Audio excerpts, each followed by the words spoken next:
while Democrats in Washington, D.C.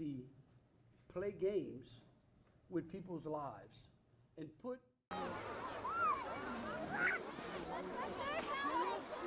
Jeg synes, det er helt uhørt, selvom han så mange gange har fået at vide, at det er ikke noget, vi ønsker her i Grønland.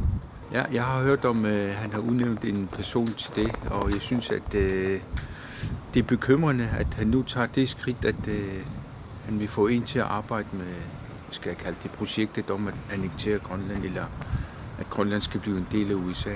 Det er lidt bekymrende, meget bekymrende. Ja, altså, det er jo ret med interesse for ens eget land. Det er det vel altid, men det, at Trump han vælger at gå udiplomatiske veje og ligesom prøver at komme ind i Grønland uden at følge diplomatiets regler, det synes jeg ikke om. Det synes jeg, det er helt uhørt.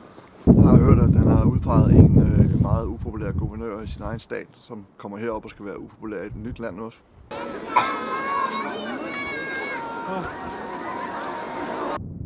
Ja, jeg synes, Grønland skal fortsætte med de planer, som Grønland selv sætter, og det er, at vi skal være selvstændige, tæt samarbejde med Danmark, Europa og hvem vi nu ellers ønsker at være tæt forbundet med.